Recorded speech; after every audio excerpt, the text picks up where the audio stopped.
I was born in Matteo, August 4th, 1925, and I've been a resident of this area for 91, almost 92 years. Matteo was just a small little fishing village, actually with no access from the island except by boat. The bridge wasn't built till 1930, and see, I was born in 25. Well, the island first was almost self-contained. If you wanted vegetables, you raised them. If you wanted fish, you caught them. And we didn't have a whole lot of boat traffic until after the 30s. World War II made a major change immediately to our whole island. The Navy came in, and I think probably started declaring in there around 1941 for the Navy of the building of the barracks and all, and well, actually the whole airport, I guess, really. In July 29th, 1943, I went to Norfolk, Virginia, and was sworn into the U.S. Coast Guard. And actually, with all due respect, the Coast Guard is a great organization, and I've always admired it, and I was glad to be a part of it, but probably made one of my first major mistakes in my life when I got sent to Nags Head Coast Guard Station and resented it. I could probably have gone to most any school that I wanted to go. And when I was asked if I would, what school would I like to go to, I said, there's only one thing I want out of this Coast Guard, out. And that did not go over very well. So I was a first-class seaman. Then I came out of the Coast Guard a first-class seaman. 9 o'clock on Monday morning, March 31st, 1948, I accepted a job with Kellogg's Supply Company.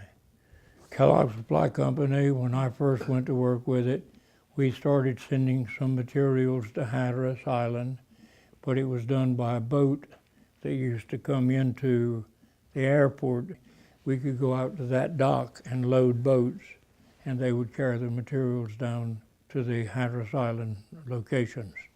Then after we started seeing how much materials they really needed and wanted down there, we surveyed the possibility, and it worked out that from up here where the Catholic Church is today, beginning of Highway 12 south, at that point down to Organ Inlet, and then on the other side of Organ Inlet to Rodanthe, there was no road, no pavement. It was all sand and flats, but we started making deliveries.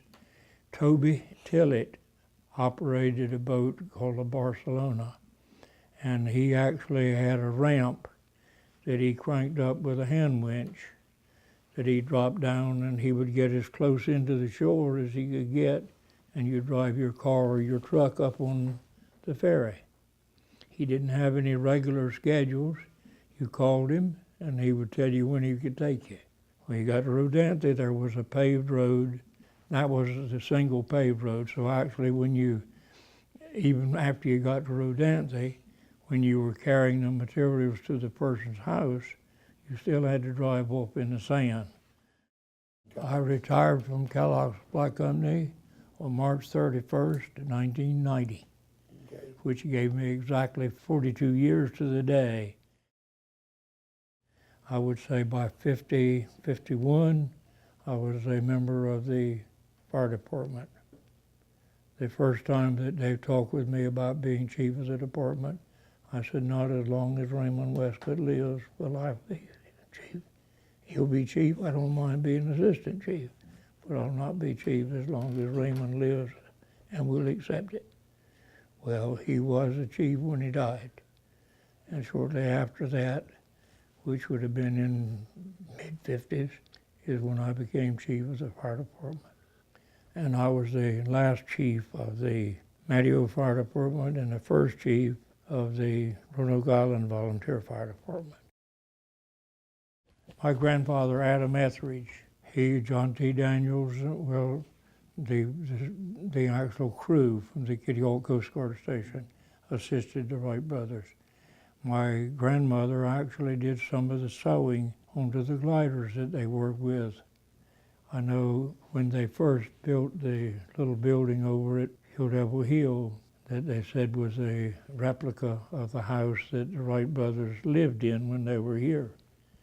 Went in, the first thing she said when I opened the door and went in, she says, oh no, this is not the way it really was. She was pretty well set in her way and didn't mind saying, I can tell you exactly how it was, and then you can't tell me because I was here, you weren't.